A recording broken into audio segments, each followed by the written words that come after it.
Now from there now, something happened in Nigeria, you know, while Europa League game, what's going on? It's not a good one. It's a sad one. I mean, some, about 30 people, you know, had to, you know, go for it. I mean, about 30 football fans, you know, watching the match in Calabar, were electrocuted by a high-tension cable that fell on the roof of the viewing center. They were watching the game between Manchester United and Anderlecht.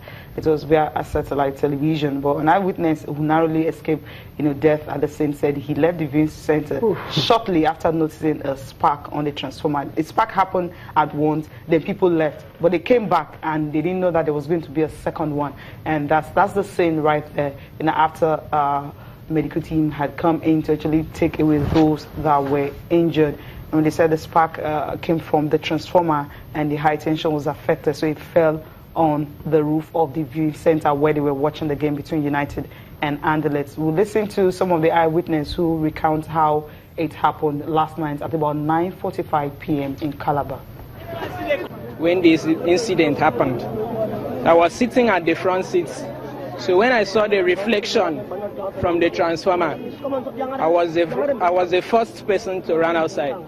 So when I ran outside, everybody, because they saw the reflection of the light from the transformer, so everybody was running to go out from the door. So as they were running, everybody was jam-packing themselves. So because the high tension fall on top of the zinc, so it contacted everybody there. So if you want to run and go, and if anybody come and get contact with some other person, each of them will be falling down by the door. So had it been the start down where they were sitting down at the place they were sitting down at the chair, nothing will have happened to them. But because they ran outside to pass through the door, that was how they were affected. Actually, at around 9:45 p.m., when we were actually watching Man U match, and the high tension, the first time it fell. So people ran and the light stopped. It claimed so many persons that some have been rushed to the hospital. I saw more than 20 persons in that vehicle. Some who gave their life instantly, some were highly unconscious, some who, let me say, were semi-unconscious. But I also knew of a little boy, legs were affected. So NEPA should do something about that. And the government should use her place too and impose it on NEPA properly so that they will know what to do. Because what I'm observing here, as a person, I'm seeing that is a very wrong connection from NEPA. If NEPA should use the right wire, it will not be cutting that often. Yes. I could remember back 2004 was the first time this particular high tension cut. Last year it happened and this year it's happened. So at this first time, NEPA should be able to change it. And this year is the worst. Numbers of lives have been claimed. So many families have been affected. We as the people in the Hassan community, we are not happy with NEPA.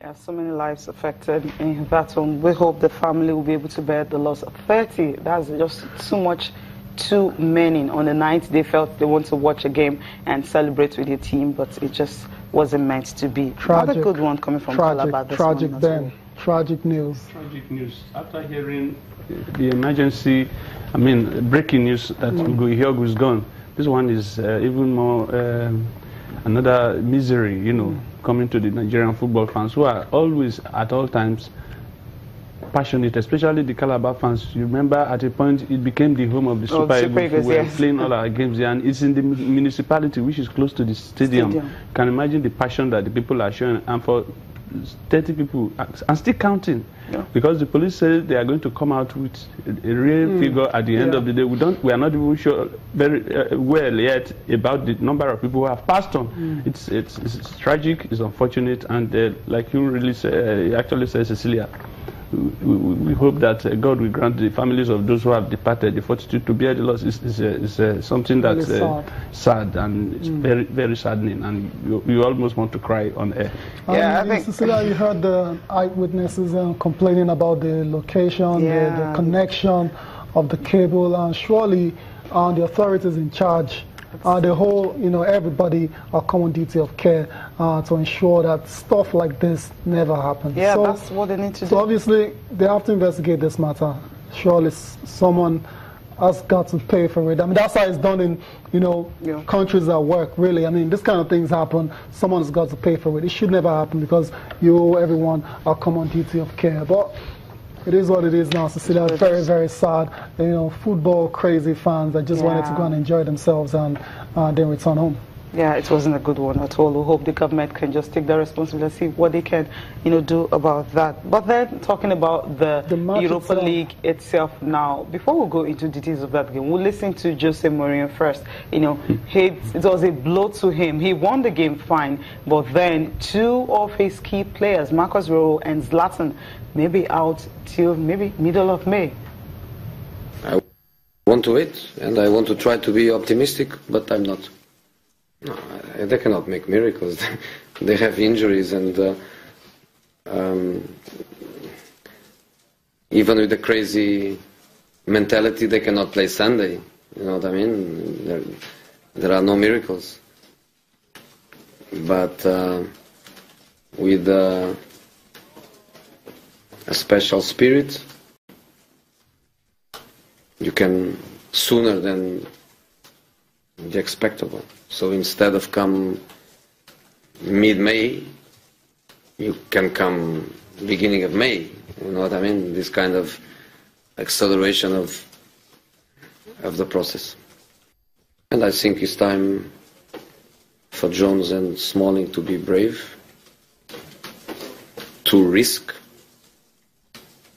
because for the team you have to do everything. That's the way I think. You cannot do miracles, so miracles I don't expect, but you have to try to do everything to accelerate the process. I'm relieved, I'm happy. Difficult game,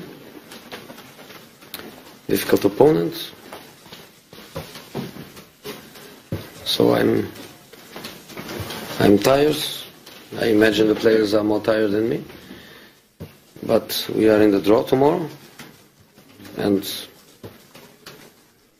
we still have the dream to win the competition.